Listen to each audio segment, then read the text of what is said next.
Houston's iconic Art Car Parade is this Saturday, and downtown Houston is the place to be for the Art Car After Party on Saturday from 5 to 9 p.m. This one-day free celebration at Market Square Park will feature a showcase of art cars, a chance to meet and talk with artists, live music, lawn games, and other fun activities for the whole family. There's nothing like gathering with community while celebrating creativity right in the heart of downtown. Learn more about the Art Car After Party at downtownhouston.org. Hey parents, are you looking for a diverse private school with top academic results in a state-of-the-art campus serving children from pre-K 3 to 12th grade? Then you need to check out the British International School of Houston. Their teachers are global talents who inspire confidence, resilience, and creativity within their students while helping them chart a path to the world's best universities. Search BIS Houston today to learn more about the British International School of Houston. And while you're on the website, you can also schedule a personal tour with their admissions team.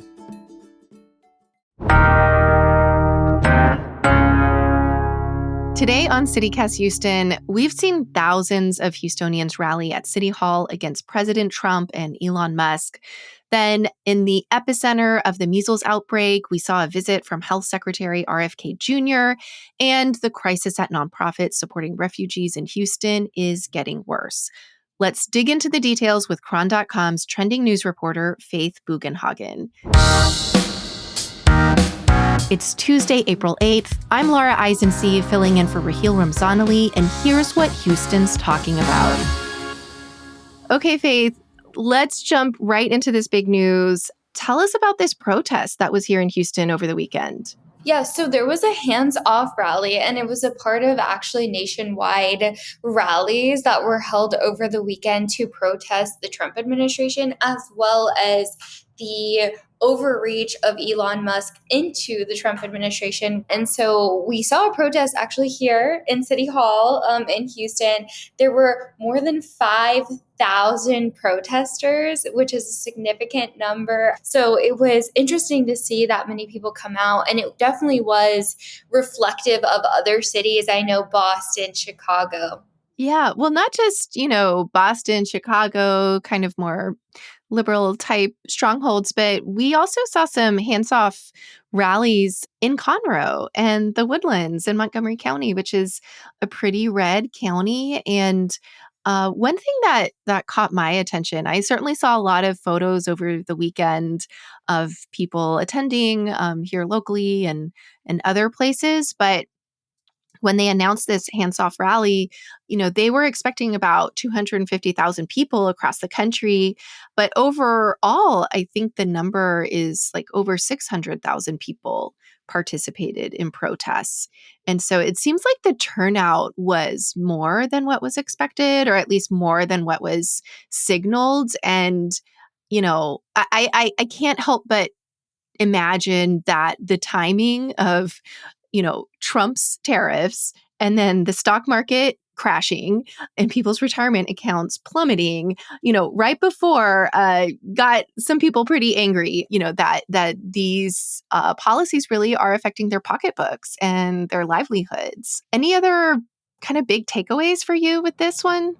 Yeah, so I think, again, to your point, there are a lot of policy changes and shifts that are happening really rapidly. And I think that is what is encouraging people to speak out, because they're starting to see the real life effects of how it may come down and trickle down to affect them. Another thing I noted about the local protests were the local politicians that came out. Oh, yeah. Who was there? Yeah, so Harris County Attorney Christian Menefee, he was in the crowd, and he's been a vocal opponent of Donald Trump for some time now. He is acting Harris County Attorney, but he's also currently running for a seat in Congress to replace the vacant seat of late Houston Mayor and Congressman Sylvester Turner. Was Amanda Edwards there? I know she's also running for that seat. Yeah. So there were several Houston City Council members and former City Council members, which does include Amanda Edwards. She was there, spoke out against it, and actually posted about being at the protest and encouraging Houstonians who came to speak out. From what you've read about the protests, do you know if there was any particular funding cut that like really got people upset? Or do you think it was more just like across the board, various actions that have created chaos?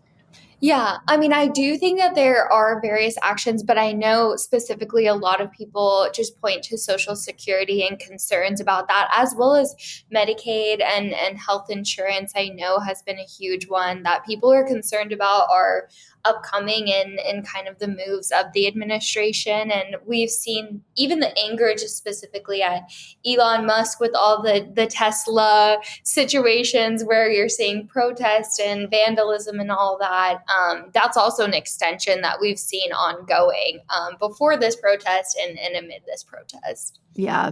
Well, one type of cut to federal funding that I really have my eye on is the cuts to the local nonprofits that support thousands of refugees here in Houston. Another aspect of Texas under Trump, but Houston, we've been a first stop for refugees for decades. We receive more than half the number of total refugees who come to Texas. And we've talked about this on the show before, but there's this new investigation by the Houston Chronicle that really details to the extent that this robust network that we've built up in Houston that supports thousands of people who come to this country legally to escape persecution, political crisis, violence.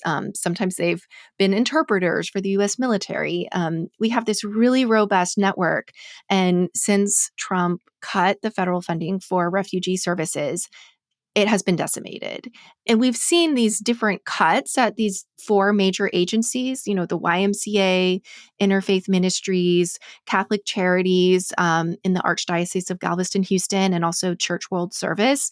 We've seen these layoffs, but my big takeaway from this new investigation from the Houston Chronicle is that even if the money is restored and, they are fighting for that in the courts, it's not going to be easy to rebuild this network. And just so much damage has been done. And there's just so much uncertainty that it's not a matter of like, oh, we're going to put these cases back, in our program. It's like, no, like the system has been like really, really destroyed. And so many people's lives, both the employees who help support these refugee families and then these refugee families who now don't have support for basic needs like rent, food, utility.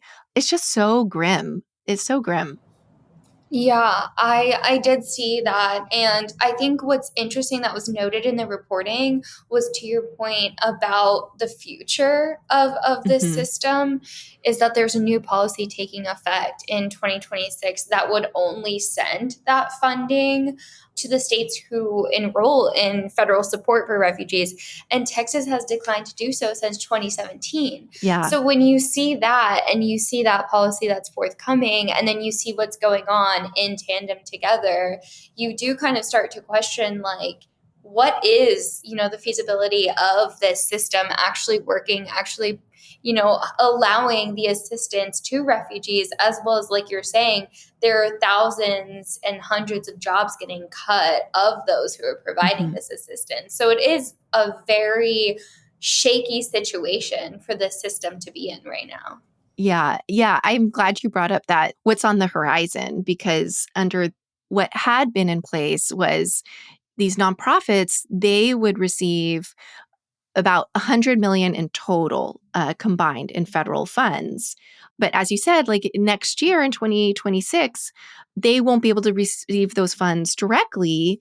It's going to have to go through the state, but the state has to participate. And Governor Greg Abbott has said, no, we're not going to participate in federal efforts to resettle refugees. So, I really think one of the big questions that the article posits is there a potential that refugee nonprofits just can't operate here anymore? Which, like you said, would be devastating to the tens of thousands of refugees that do choose Houston to settle in. And we've Mhm. seen how many are in the area compared to the rest of Texas. And that would be such a drastic loss to those communities. Yeah, to the communities and these groups, YMCA, Catholic Charities, interfaith ministries. They do such incredible work. And, I hope there is a change and that there is a way to have more certainty, whatever that policy is. But I think this is something that we're going to continue to follow. So I'm going to link that story in our show notes. So people who are interested in diving deeper, they can check that out.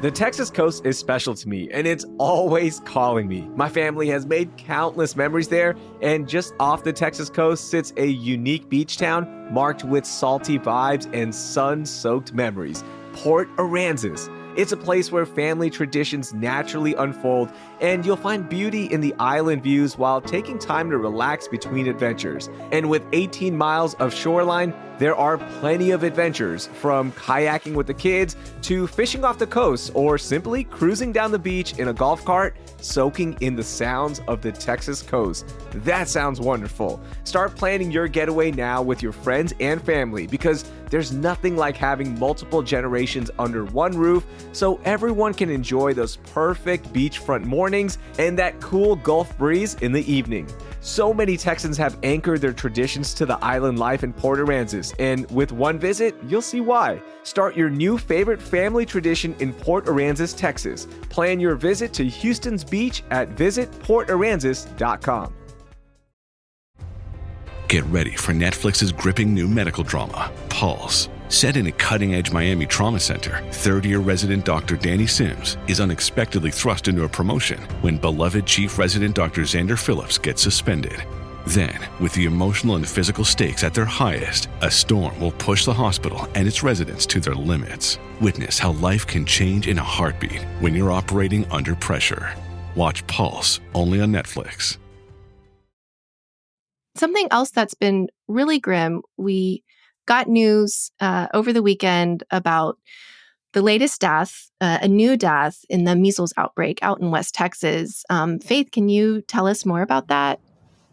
Yeah, so RFK Jr., who is the U.S. Health and Human Services Secretary, actually ended up coming to Texas, making a visit in Gaines County, where we're kind of seeing the epicenter of the current measles outbreak. And he was actually there to attend a funeral of the second Texas-based death from measles. It was another child who was actually 8 years old.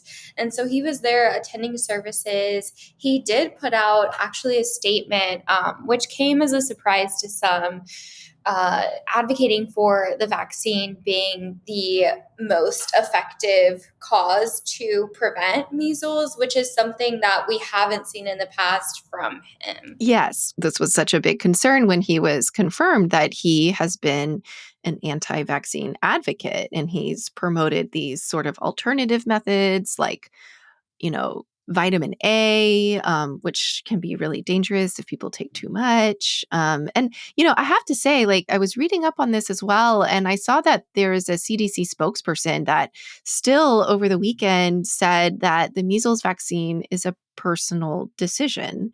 I mean, what do you think is next in this situation? Because it seems like, the outbreak isn't slowing. Last I checked, we had almost 500 cases in Texas, more cases in other parts of the states, and sadly, another child has died. I mean, what do you think is next here?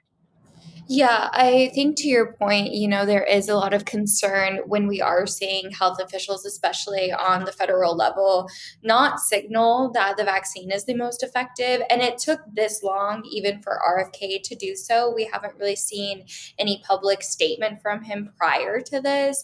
Like you said, he's been pushing misinformation about vitamin A, which I saw in reporting does cause some toxicity cases, which is significant to point out.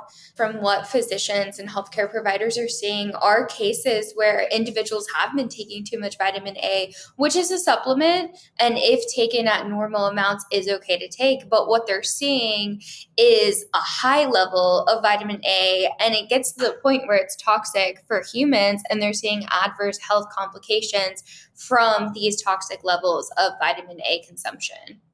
And just to be clear, like vitamin A, it does not treat measles. It does not prevent measles. It really has nothing to do with measles. What we know from science and research is that the best way to prevent measles is to get the vaccine. And there really is no, cure once you get the virus. Yeah. So when you mention what's next, I think that there's going to be a public outcry from additional health officials, local health officials. I know Dr. Peter Hotez has been all over it to advocate for vaccine and vaccine uptake, which we see is good in Harris County, but in other counties across Texas and across the United States as well is not the same. Yeah. I mean, in terms of that pushback, I think we are seeing some of it. At different levels. I saw that the former vaccine chief at the FDA is warning that we will see more deaths if there's not a more aggressive response. I mean, that was Dr. Peter Marks, and he said, quote unquote, "This is the epitome of an absolute needless death." And I have to add that we talked with two public health advocates from Legacy Community Health here on CityCast Houston. And one of them, Dr. Sandy Cohan, said that really this outbreak in West Texas, it could last over a year. Like it started in January. We're here in April. We could be here potentially a year from now, still with a measles outbreak and it not being contained. And, I'm just unsettled that this disease, this virus that was previously eliminated in the US because we had so few cases, this could be a new normal. And we have had a few cases of measles here in Houston, but we know that they were related to international travel. And so far, this outbreak in West Texas hasn't really taken root in Houston. There was a new case that somebody who was traveling with measles was at Hobby Airport, but they were just there for a few hours. And it seems like the local health officials are really on top of it and monitoring it and making sure that it doesn't spread. But, this outbreak, it could continue because as long as there are people who are unvaccinated and the virus is out there, it will find places to go. And really, what we know from the folks we talked to at Legacy Community Health and other vaccine experts, like you said, Dr. Peter Hotez here in Houston, the best way to contain this, the best way to protect you and your kids is to get your kids vaccinated. It really does save lives. Exactly. And as public health officials have noted, the virus is incredibly, incredibly contagious. So it's important to note that.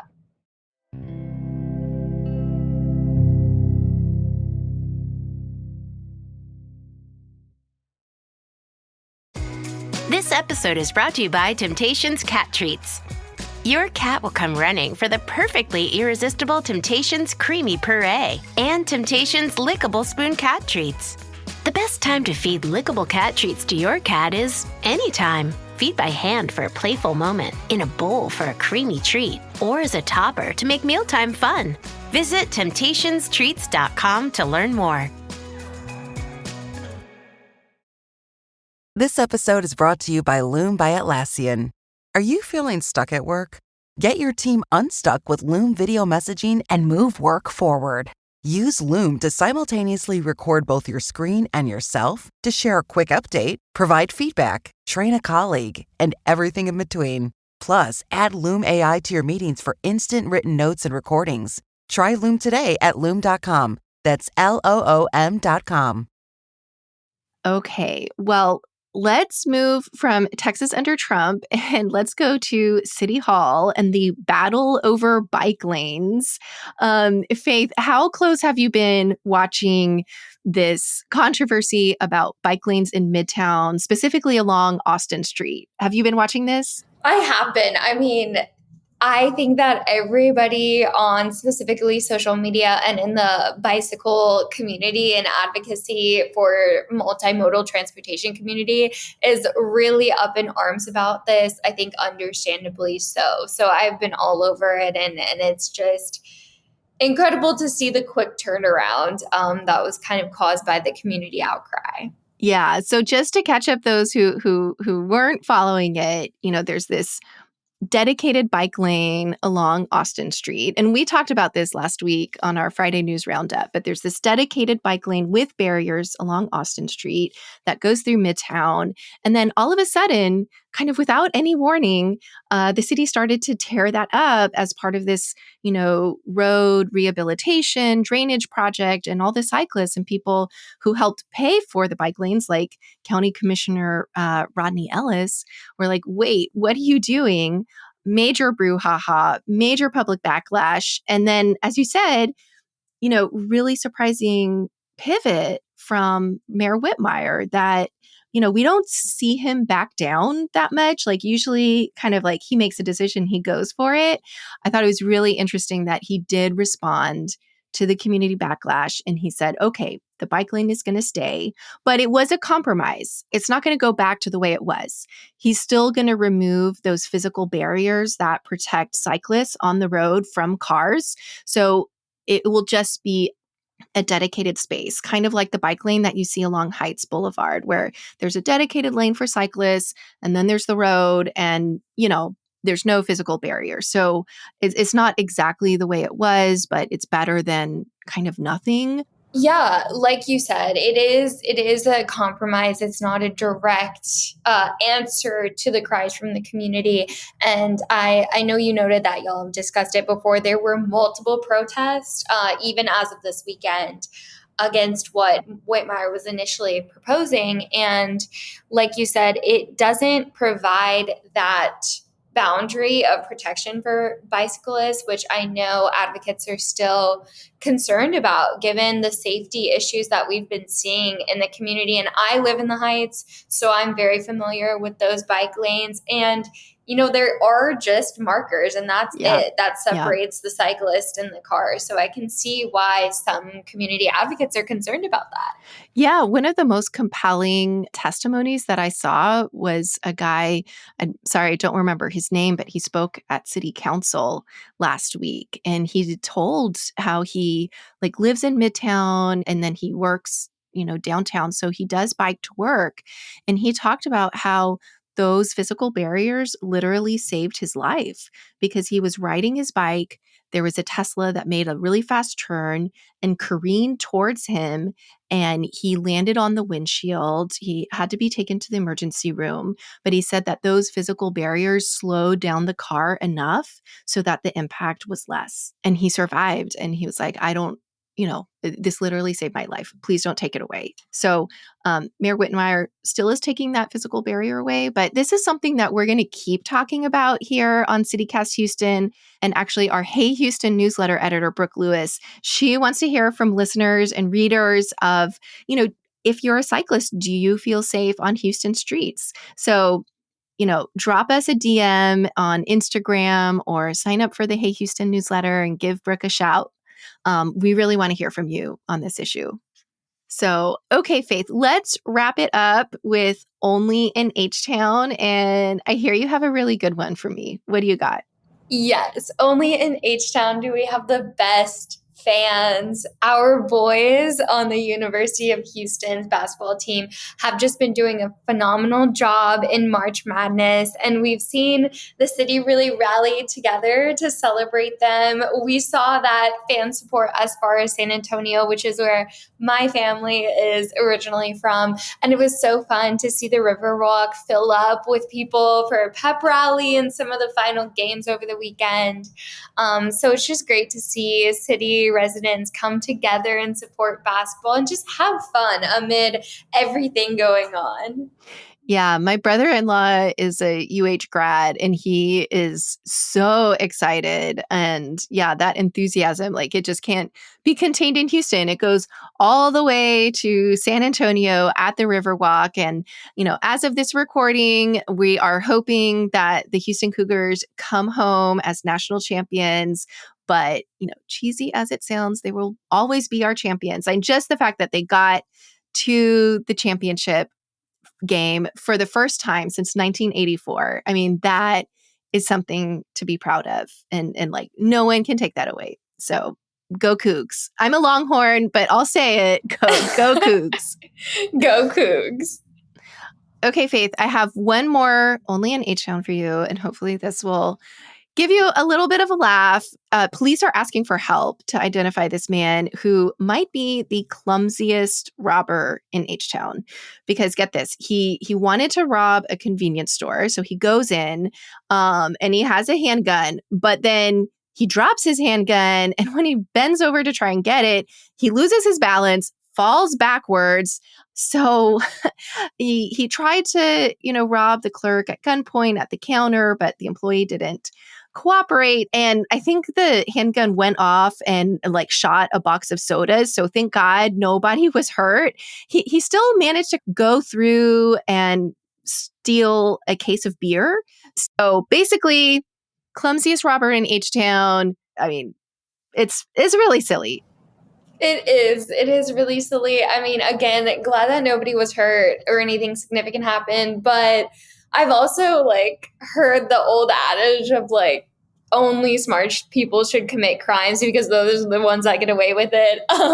So I think that's a testament to that. Yeah. But, people should just not be committing crimes in the first place. Is I think the opinion of everybody. Yeah, only smart people should commit crimes. Reminds me of one of my favorite series, the Casa de Papel, the money heist on Netflix, which granted, is a few years old. But yeah, I hope this guy enjoyed his beer and I hope the police catch him. So if you were around a convenience store on the Federal Road around 3 p.m. on January 12th, give a shout out to the authorities.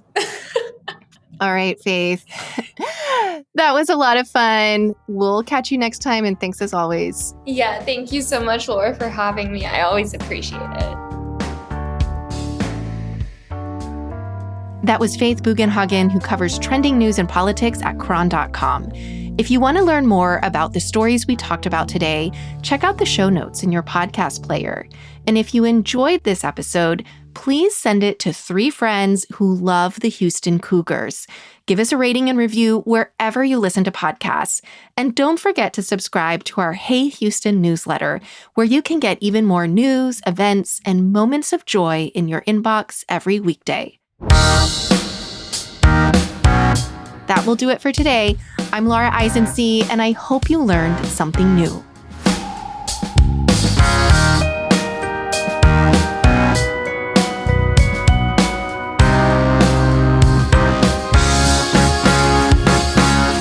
You know what? My AC just started blowing. Give me 1 second. I need to turn this fan off because the vent is right there. So it blows directly onto my mic. 1 second. Okay. Now we are ready to roll.